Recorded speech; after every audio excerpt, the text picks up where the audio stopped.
On the night of February 18, 1945, a German Gefreiter from the 1044th Grenadier Regiment sat inside a stone dugout near the summit of a peak called Monte Serrasiccia in the northern Apennine Mountains of Italy. He had been on this ridge for weeks. The position was considered safe, not because of the men defending it, but because of the mountain itself. The eastern face of the ridge dropped nearly 2,000 feet to the Dardagna River below, a wall of frozen rock, ice, and shale so steep that German engineers had classified it as unclimbable. The word was used in official reports. Unclimbable. It was not an opinion. It was treated as a geographic fact, the same way a river is treated as wet, or a cliff is treated as vertical. And because the mountain was unclimbable, the Germans did something that would cost them the ridge, the battle, and eventually the entire Gothic Line. They stopped patrolling. Not entirely. There were sentries on the peaks during the day, men who scanned the valley below with binoculars and called in artillery coordinates on anything that moved. But at night, when the temperature dropped below zero and the wind came screaming across the ridgeline, the defenders pulled back into their dugouts. They brewed coffee. They slept. They left the eastern face, the unclimbable face, unwatched. And sometime after 10:30 that night, in total darkness, without firing a single shot, without making a sound louder than a boot scraping against frozen rock, 700 American soldiers began climbing that wall. They climbed for hours. They climbed with rifles slung across their backs and ammunition belts wrapped around their chests. They climbed with ropes that had been fixed in secret over the previous weeks by small teams of scouts who had crawled up the face in the dark and hammered pitons into the cliff with cloth-wrapped hammers so the steel would not ring.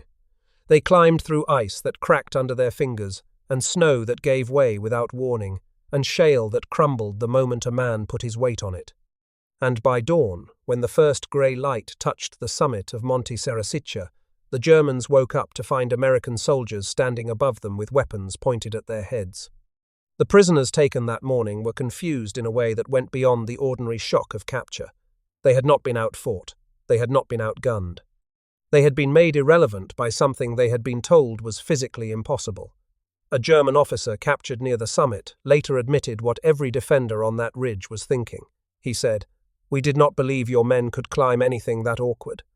That sentence, delivered in the flat tone of a man who has just watched his assumptions collapse, is the beginning of a story the German army never fully understood, not during the war, not after it. Because the men who climbed Riva Ridge that night were not ordinary infantry. They were not paratroopers or commandos or rangers. They were ski instructors, mountain guides, forest rangers, lumberjacks, and college athletes. They were men who had been recruited for war through a process so unusual that no army in the world had ever attempted it, a process that began not in a war room or a barracks, but on a ski slope in Vermont, with a man who had broken his ankle on a mountain and decided to do something about it. If this story reaches you, a like is the single best way to help it reach others who care about this history. And if you are new here, subscribe. There is more to come. The German officer who said he did not believe Americans could climb that cliff was not expressing a personal failure of imagination. He was expressing the official position of the German command in Italy. Across the entire sector held by the 232nd Infantry Division, from Monte Belvedere to the ridgeline the Allies had codenamed Riva Ridge, German defensive planning was built on a single assumption. The eastern face of the ridge was a natural fortress. No troops could scale it. Therefore, it did not need to be defended from that direction. This assumption had held for months. It had survived 3 previous Allied attempts to break through the area, all of which had failed. The Brazilian Expeditionary Force had tried to take nearby Monte Castello in November and December of 1944 and been driven back with heavy losses. Task Force 45 had been repulsed, attempting to seize Belvedere itself.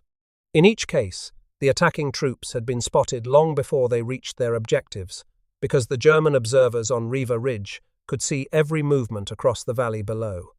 Mortar and artillery fire directed from those summits had shattered each assault before it could gain momentum. The pattern was so consistent that Allied planners had begun to treat Belvedere as a problem without a solution. The 10th Mountain Division was the last American division sent to Italy and the last to arrive in the European theatre. When they reached the front in January of 1945, Many staff officers at 5th Army headquarters doubted whether untested mountain troops could accomplish what seasoned infantry had failed to do. There were officers at the War Department who had wanted the division disbanded entirely, its men parceled out as replacements for depleted units. The division that climbed Riva Ridge had come within months of never existing at all. Those observers were the key to the entire German defensive position. From the summits of Riva Ridge, a man with binoculars could see every road, every trail, and every assembly area the Allies might use to approach Monte Belvedere. He could pick up a field telephone and bring mortar fire onto a company of infantry within minutes. As long as those observers sat on that ridge, Belvedere could not be taken. As long as Belvedere held, the Gothic Line held. And as long as the Gothic Line held, the road to the Po Valley and the end of the war in Italy stayed shut. The Germans understood this. What they did not understand was that the Americans had found a way to turn the ridge's greatest strength, its sheer, ice-covered eastern face, into the point of attack. And the reason they did not understand it was that no army in the world had ever built a division quite like the one that was about to climb their mountain.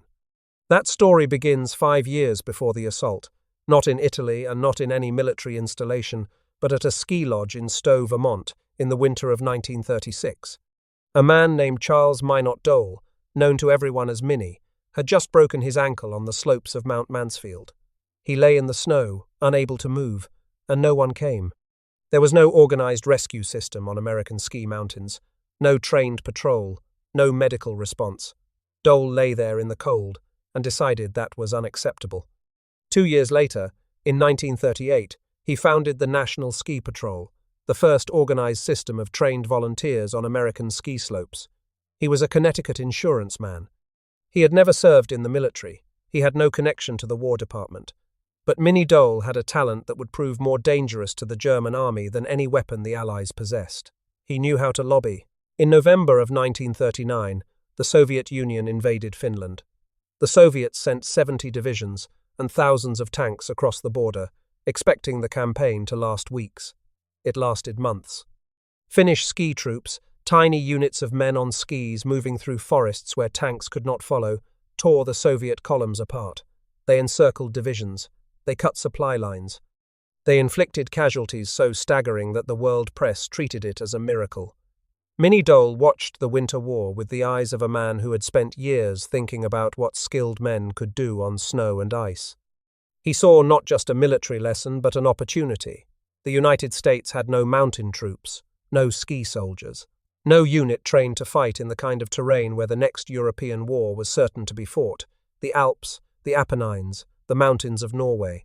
In September of 1940, Dole secured a meeting with Army Chief of Staff General George C. Marshall. He brought maps, he brought data, and he brought the persuasive energy of a man who had been an insurance salesman his entire career. Marshall listened, and Marshall agreed. The Army activated its first mountain unit, the 87th Mountain Infantry Battalion, at Fort Lewis, Washington, on November 15, 1941. 22 days before the Japanese attacked Pearl Harbor. What happened next had never been done before in American military history, and has never been done since. The War Department authorized the National Ski Patrol, a civilian organization of volunteer skiers, to recruit soldiers for the United States Army, a civilian agency screening military applicants. No draft board. No random assignment.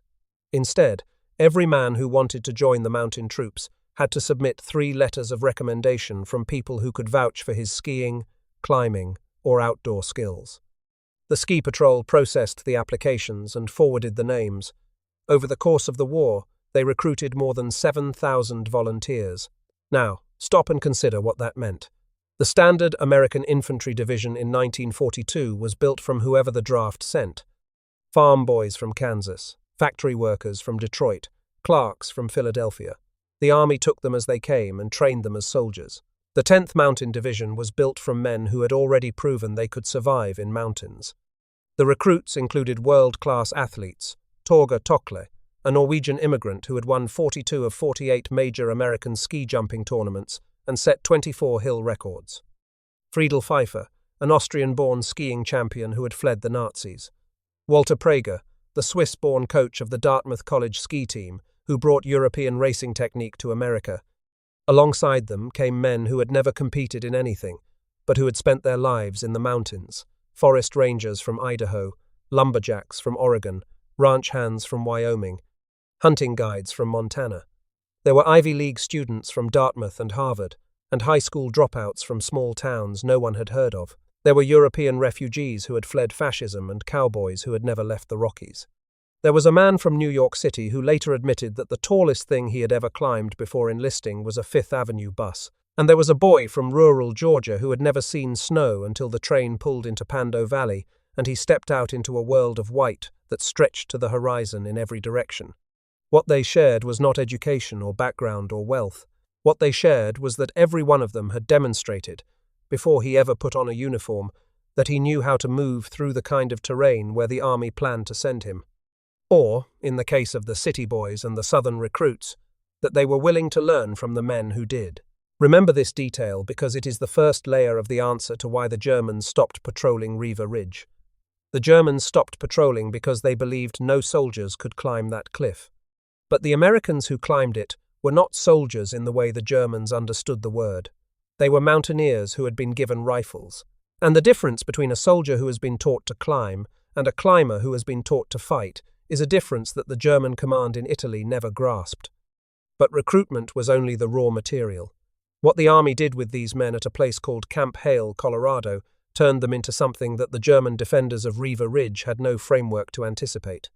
And the training that happened there, at 9,200 feet above sea level, in conditions so extreme that the soldiers themselves joked the combat in Italy was easier, is the second layer of the answer. In 1942, the Army Corps of Engineers built Camp Hale in the Pando Valley of the Colorado Rockies, between the towns of Red Cliff and Leadville. The valley sat at 9,200 feet of elevation. The surrounding peaks rose to over 13,000. Temperatures in winter dropped to 35 degrees below zero. Snow depths reached 5 and 6 feet. The camp eventually housed more than 14,000 men and thousands of mules. It was, by elevation, the highest military installation in the United States. Before the division could prove itself in combat against the Germans, it had a false start. In August of 1943, the 87th was deployed to the Aleutian Islands as part of a 40,000-man invasion force sent to retake the island of Kiska from the Japanese. The troops stormed ashore expecting a fight. They found nothing. The Japanese had evacuated weeks earlier. But in the fog-shrouded mountains of that island, friendly fire and accidents killed and injured dozens of men. The Kiska debacle was humiliating, but it did something important. It convinced the men of the 10th that their real test was still ahead, and it sharpened their hunger for it.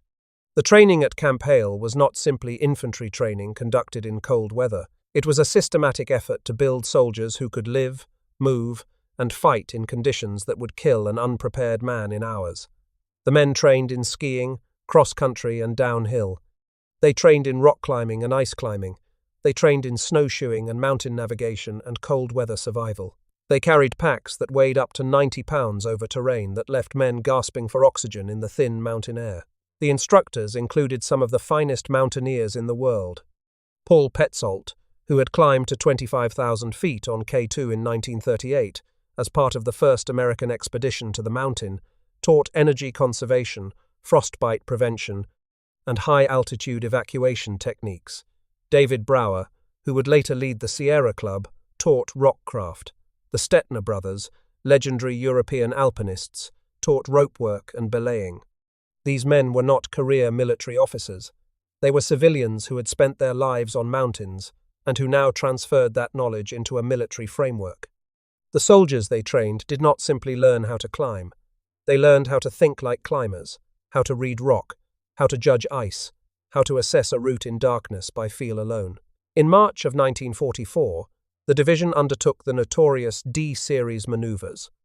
Roughly 12,000 men were sent into the field above timberline for weeks, in temperatures that bottomed out at 35 below zero. They skied, they dug snow caves, and they conducted simulated attacks on fortified positions at 13,000 feet. Over 1,000 men were evacuated with frostbite, exhaustion, and other cold weather injuries. The exercise was so brutal that it became a measuring stick for everything that followed. When the division reached Italy and began taking casualties in combat, veterans later said, If it gets worse, it will be as bad as the D series. Here is why that training mattered in a way the Germans never anticipated. German mountain troops, the Gebirgsjäger, were among the finest in the world. They trained in the Alps. They fought in Norway, Crete, and the Caucasus.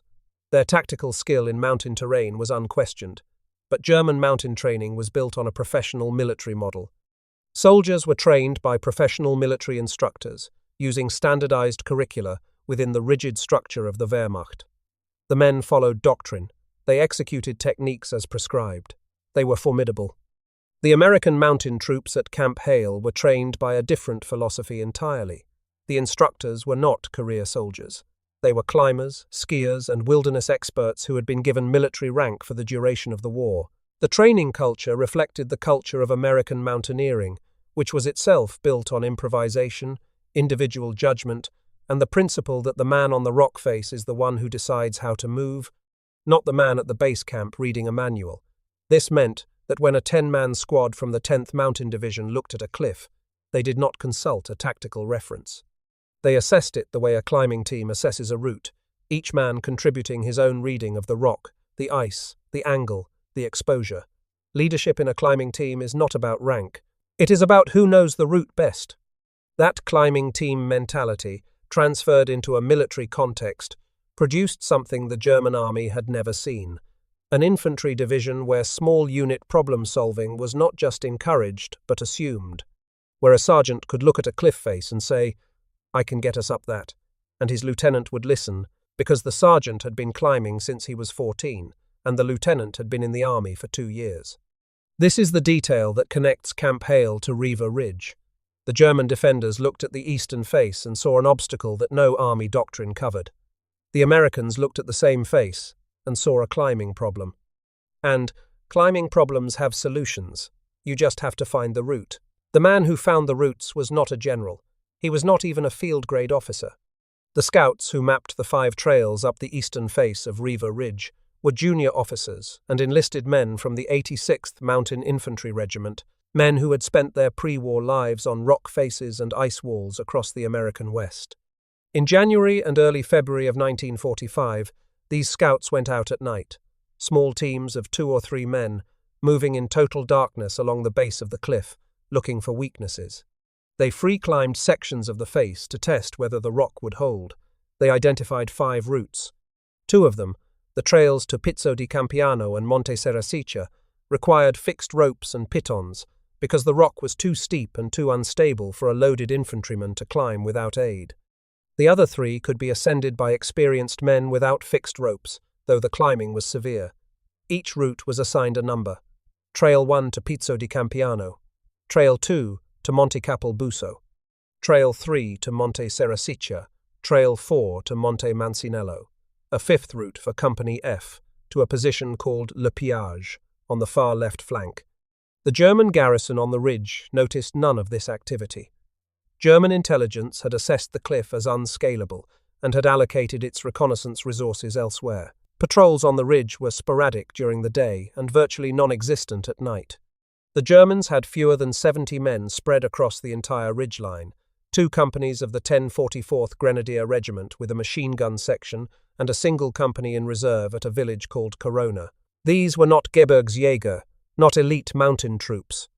They were soldiers of the 232nd Infantry Division, a static, second-line unit originally intended for rear area duty, composed largely of older men and Eastern Front convalescents.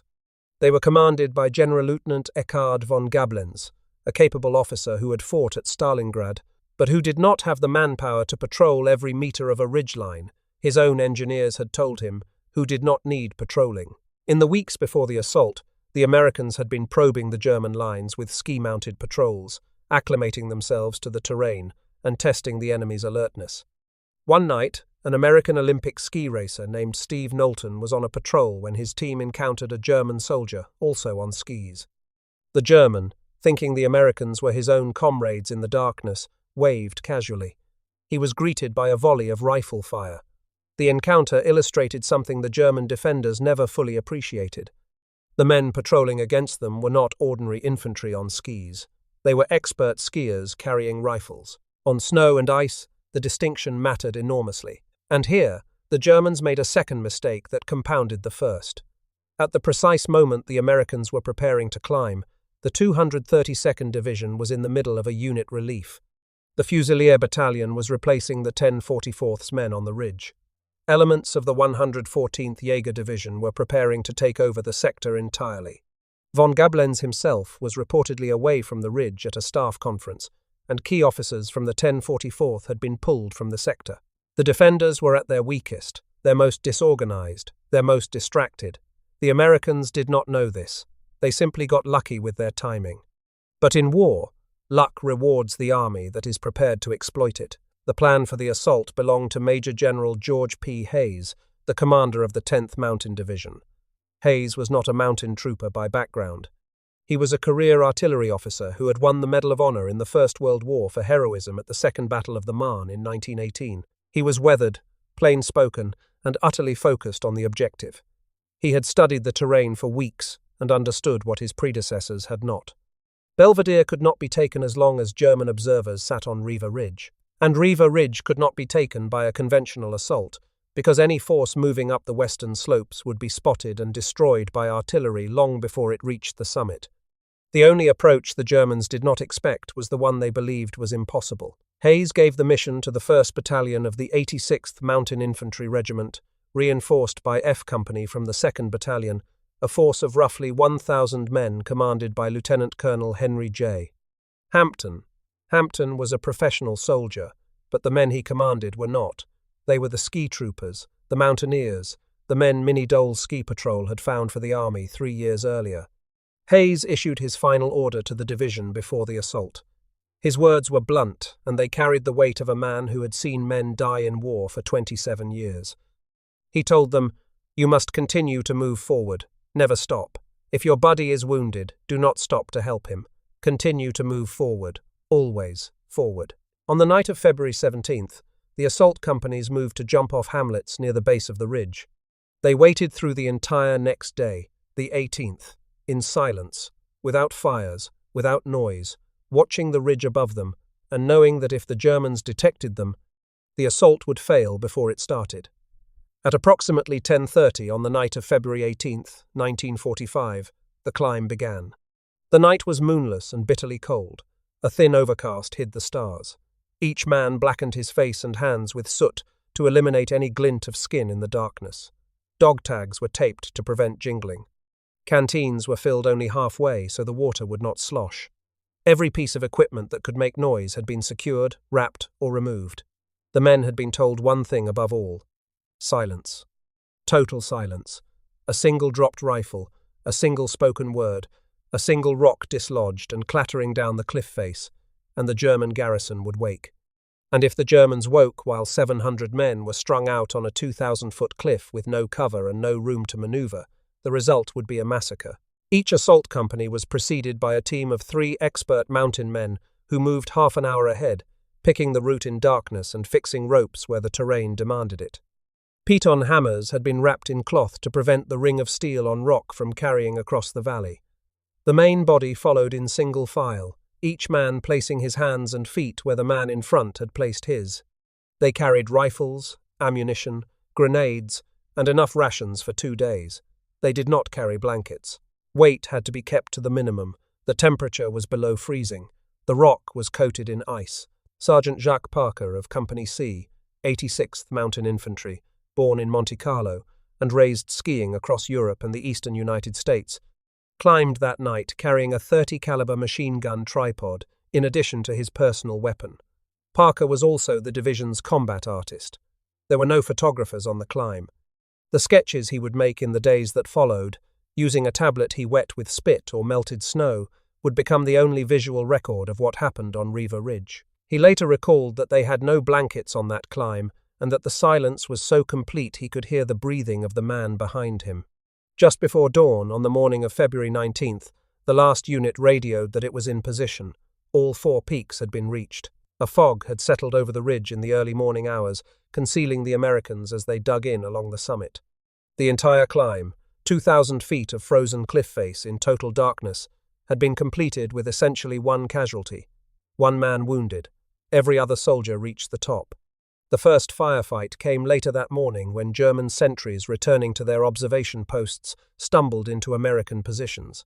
The defenders were overwhelmed in minutes. Hampton's after-action report described the situation with the kind of dry precision that career officers prefer.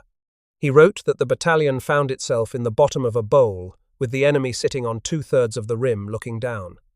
He said there was about as much concealment as a goldfish would have in a bowl. General Hayes later described what the assault companies found when they reached the German positions.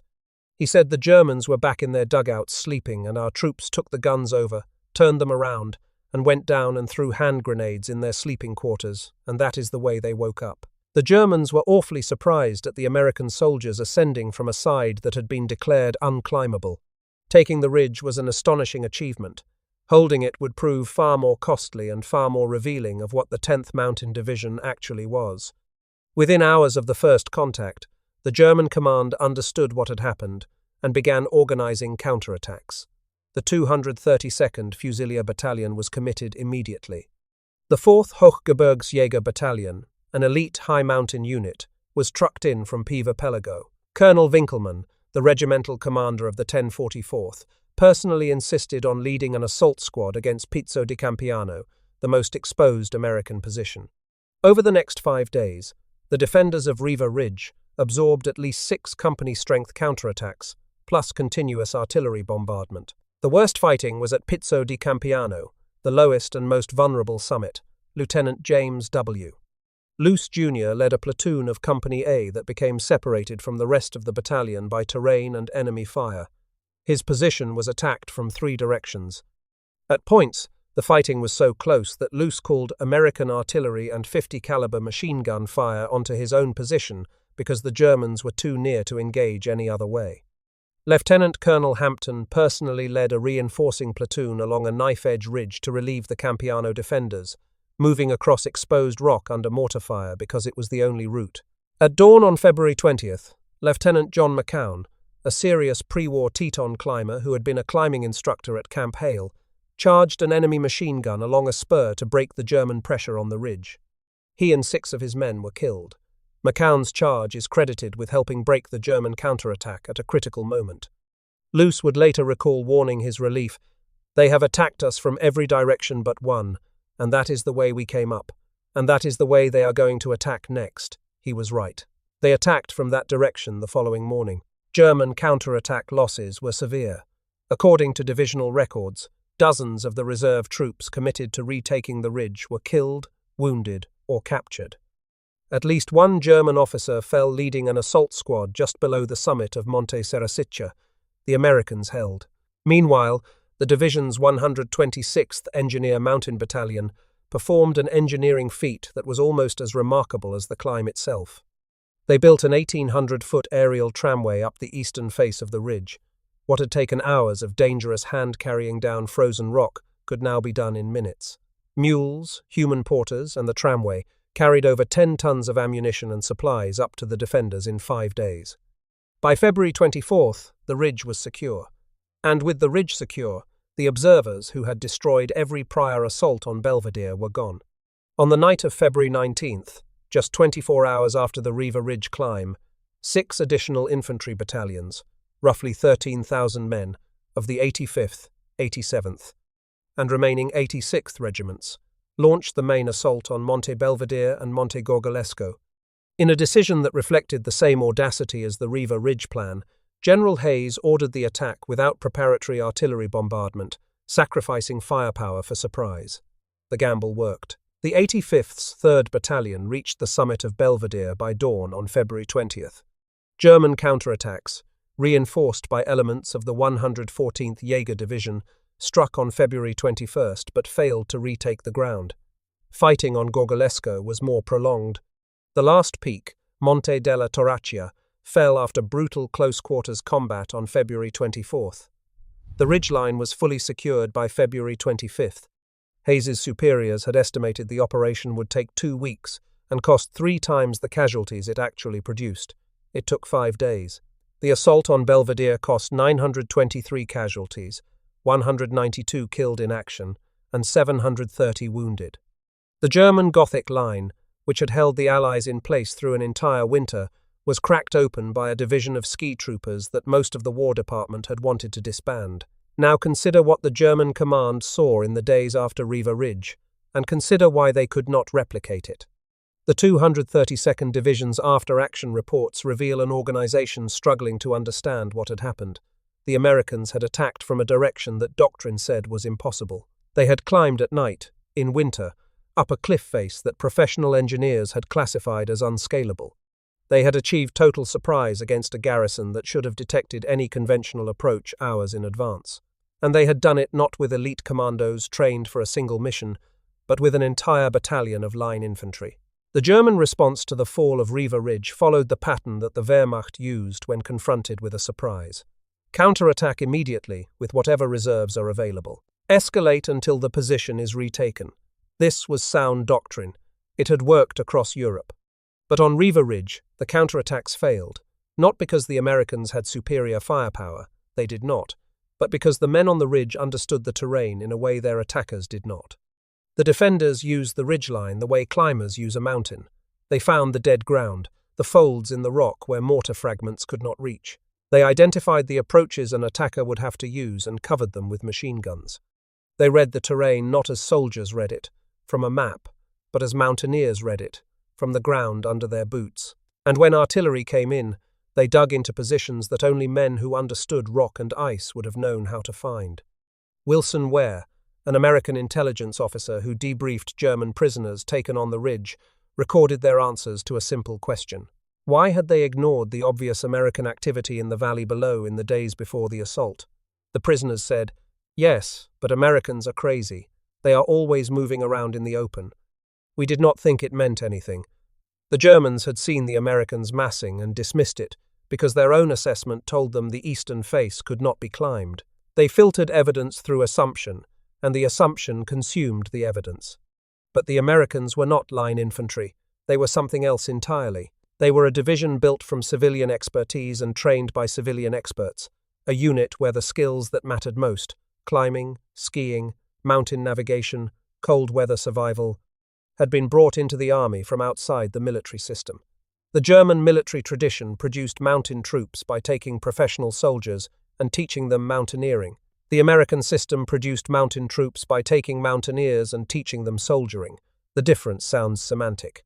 On Riva Ridge, it was the difference between sleeping through the night and waking up to grenades in your dugout. The German Gebirgsjäger were superb troops. They had fought across Europe in some of the most demanding terrain on the continent, but their training was bounded by military doctrine. A German mountain battalion approached a cliff the way the army told it to approach a cliff. The assessment of what was climbable and what was not was an institutional judgment, made by engineers and staff officers using standardized criteria. If the institution said a face was unclimbable, it was unclimbable. The American scouts who mapped the 5 routes up Riva Ridge did not make institutional judgments, they made personal ones. They looked at the rock with the eyes of men who had spent years climbing in the Tetons, the Cascades, the White Mountains, and the Colorado Rockies.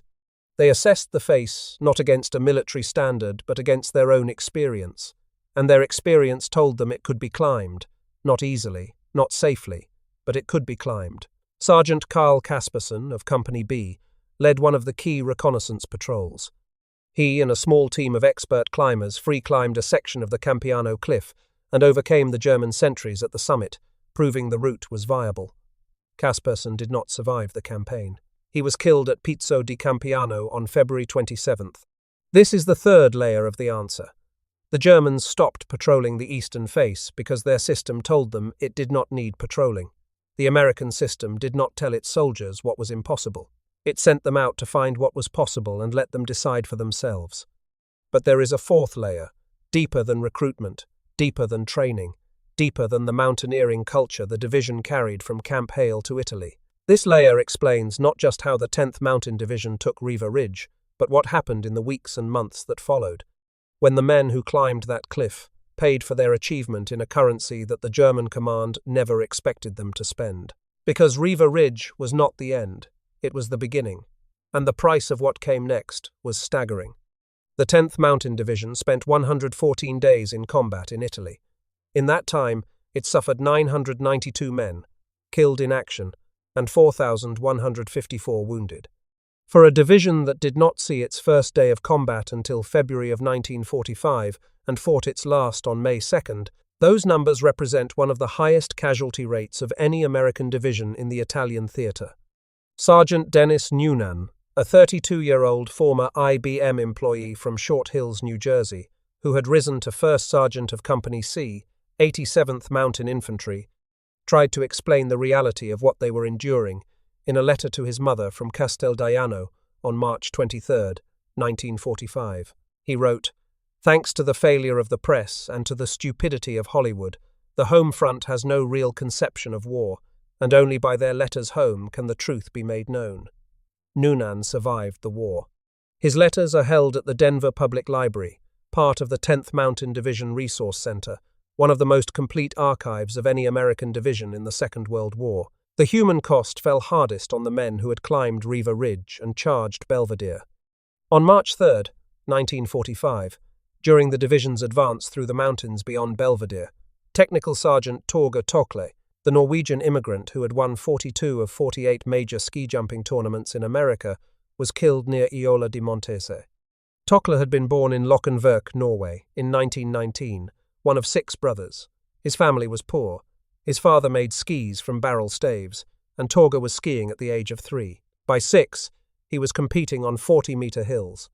He came to America in January of 1939, a stocky 5'6" man who spoke little English, and within months he was dominating ski jumping competitions across the country. He won the Harris Hill tournament in Brattleboro, Vermont, 3 consecutive years, 1940 to 1942, and became the first man to retire the winged trophy. He was called the Babe Ruth of ski jumping. In October of 1942, Tokle enlisted in the army and joined the 10th Mountain Division. His fame meant nothing on the front lines. What mattered was his toughness, his cheerful willingness to teach cold and exhausted soldiers how to move on snow, and his reputation for volunteering for the most dangerous assignments. On March 3rd, Tokle and his ammunition carrier, Sergeant Arthur Tokle, a Finnish immigrant, moved to an exposed position to engage a German machine gun with a bazooka. An enemy artillery round detonated the bazooka shells on Tokle's back, killing both men instantly. Tokle was 25 years old, 4 days short of his 26th birthday. His family had been caught in Norway by the German invasion. A fellow soldier later said Tokle had been fighting a one-man campaign to repay the Nazis for the hardship and indignities visited on his family and former countrymen. He is buried in his hometown of Lockenverk, in the country he left to fight for the one that took him in. That same day, March 3rd, a 20-year-old platoon sergeant named Pete Seibert was leading about 40 men through the mountains near Monte della Terraccia when a mortar round exploded near him. Shrapnel went through his helmet. Fragments nearly severed his left arm and destroyed his right kneecap. He also suffered a broken femur. He was carried off the mountain and evacuated to a hospital where doctors told him he might never walk again. He spent 17 of his 39 total months in the army in hospitals. He would later prove the doctors wrong in a way that no one in that hospital could have imagined. On April 14, 1945, the division's bloodiest single day, Private First Class John D. Magrath, a 20-year-old radio man from East Norwalk, Connecticut, serving in Company G of the 85th Mountain Infantry, charged a series of German machine gun positions near Casteldaiano on Hill 909. Armed only with an M1 rifle, Magrath ran directly into enemy fire, overran the first position, captured a German machine gun, and used it to clear several more nests. He was killed by mortar fire while collecting a casualty report. That day cost the division 553 casualties, including 114 dead. Magrath was awarded the Medal of Honor posthumously, the only man in the 10th Mountain Division to receive it. That same April 14th, in the same sector near Casteldaiano, a 21-year-old second lieutenant from Russell, Kansas, named Bob Dole, was leading his platoon of I Company, 3rd Battalion, 85th Mountain Infantry, in an assault on Hill 913. A German machine gun round struck him in the right shoulder and back, shattering his spine and destroying the use of his right arm. He lay in a foxhole for 9 hours before medics could reach him. He was paralyzed on the right side. Doctors initially doubted he would survive. He spent 3 years in military hospitals. He would never regain the use of his right arm. He would go on to serve in the United States Senate for 27 years, run for president, and become one of the most recognized political figures in America. Decades later, Bob Dole, by then one of the most powerful members of the United States Senate, was among those who championed preserving the 10th Mountain Division designation when the unit was reactivated at Fort Drum, New York, in 1985. On April 30th, 1945, 2 days before the German surrender in Italy, Colonel William O.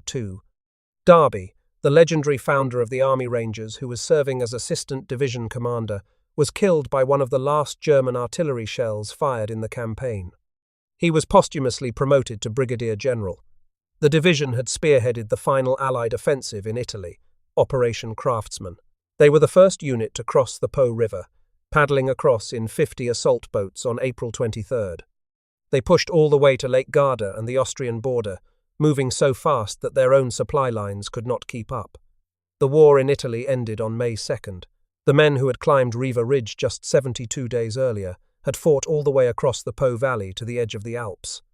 The fourth layer of the answer is this. The German military tradition produced superb mountain troops who were trained to fight as professional soldiers in mountainous terrain. The American system produced something the German tradition had no category for. It produced men who fought the way they had lived, as climbers, as skiers, as men who had spent their entire pre-war existence solving the specific kind of problem that mountains present. And the way climbers solve problems is not the way armies solve problems. Climbers do not wait for permission. They do not consult doctrine. They assess the rock in front of them, they make a judgment, and they move. If the route fails, they find another one. If the weather turns, they adapt. If a member of the team is hurt, someone else takes the lead without being told. This was not leadership by rank, it was leadership by competence. And it was built into every level of the 10th Mountain Division, not because the army designed it that way, but because the men who filled the division brought it with them from the mountains where they had learned it. German General Fridolin von Senger und Etterlin, the commander of the 14th Panzer Corps in Italy and one of the most respected German generals of the war, later described the 10th Mountain Division as his most dangerous opponent. When his forces in Italy were defeated, he made a point of surrendering to a detachment of the 10th. He did not surrender to the nearest available unit. He chose them. A German general, a professional soldier from one of the oldest military traditions in Europe, chose to surrender to a division of ski instructors and mountain guides because he recognized what they had done to his army. The men of the 10th Mountain Division went home in the summer of 1945. They had been soldiers for less than 4 years, most of them for less than 3. They had fought for 114 days. Nearly 1,000 of them never came home at all. And then they did something that no other division in American military history has ever done. They built an industry. Pete Seibert, the 20-year-old sergeant whose kneecap was destroyed on Monte Belvedere, spent 17 months in hospitals. Doctors had told him he would never ski again. In 1947, 2 years after the mortar round that nearly killed him, he won the Roch Cup, one of the premier alpine ski races in the country. In the early 1960s, Seibert and a local Colorado prospector and skier named Earl Eaton hiked up an unnamed mountain in the Rockies and decided it would make the perfect ski resort. In 1962, they opened Vail. The longest run on the mountain, a sweeping trail that carries skiers down the front-face pass terrain that shifts from intermediate to advanced, is named Riva Ridge. Friedel Pfeiffer, Percy Rideout, and John Litchfield built Aspen. Rideout, a Dartmouth ski team captain who had led Company F up Riva Ridge and been shot through the cheek, earning the Silver Star, Bronze Star, and Purple Heart, became co-director of the original Aspen Ski School. He recalled the ascent up Riva Ridge in words that captured the nature of the terrain. He said, "The cliffs did not hold snow, they held ice." Larry Jump, Earl Clark, Wilfred Davis, and Merrill Hastings founded Arapahoe Basin.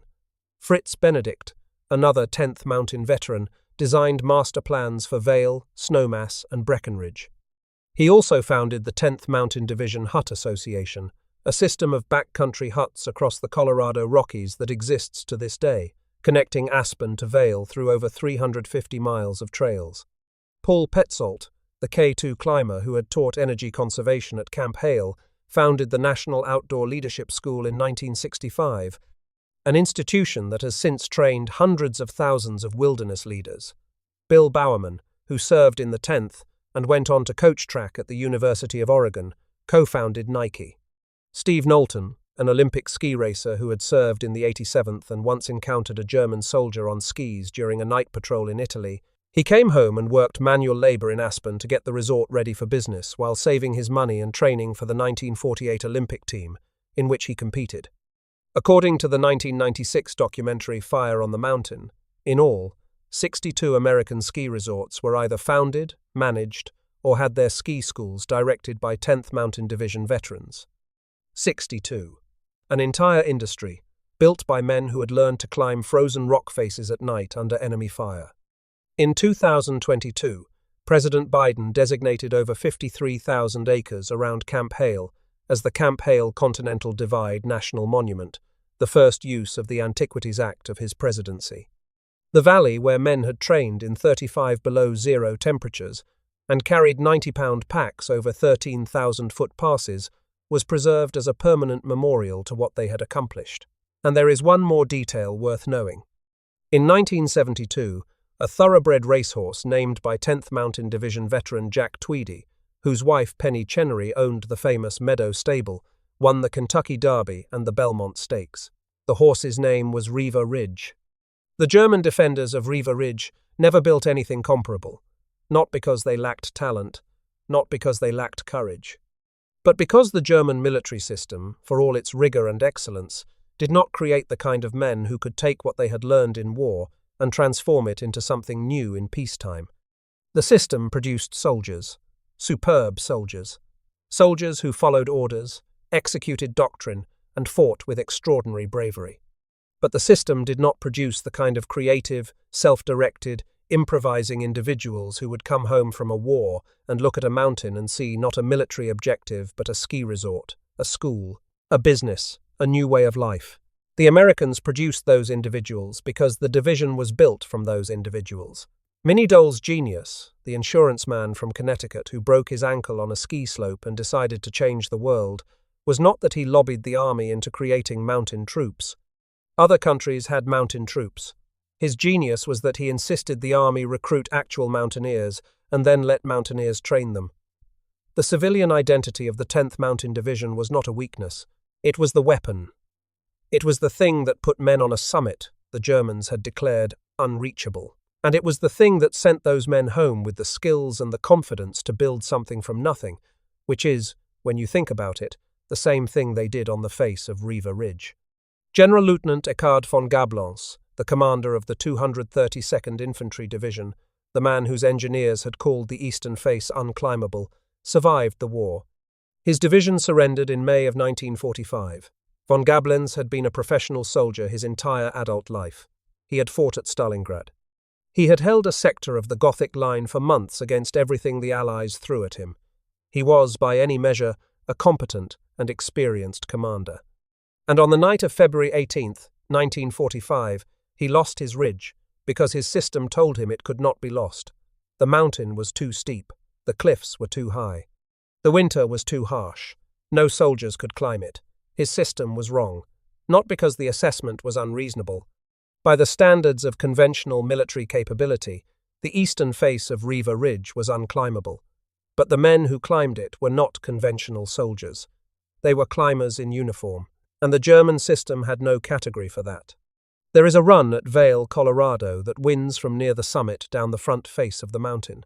It is the longest run on the mountain, a trail that skiers glide down on winter afternoons without thinking twice about the name. It is called Riva Ridge. Most of the million skiers who pass over it each year have no idea where the name comes from.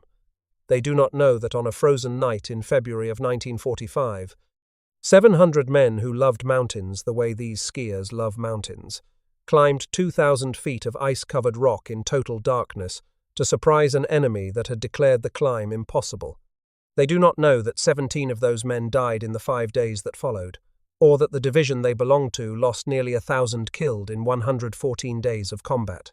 They do not know that the ski resort beneath their feet was built by a man who was carried off an Italian mountain with a shattered kneecap and a nearly severed arm, and who was told he would never ski again, and who refused to believe it.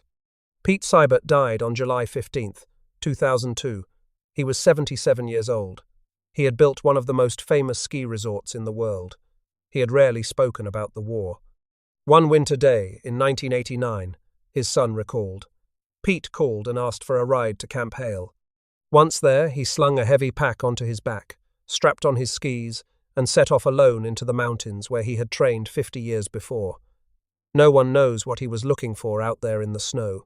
Maybe he was looking for something he had left behind on a mountain in Italy.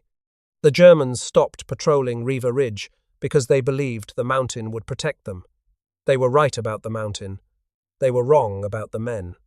The men had been climbing mountains their entire lives. They did not need permission to find a route. They did not need doctrine to tell them what was possible. They looked at the cliff, and they climbed it, the way they had climbed every mountain before it, because that is what climbers do. When you declare a cliff unclimbable, you have not described the cliff. You have described the limits of your imagination. The 10th Mountain Division had no such limits.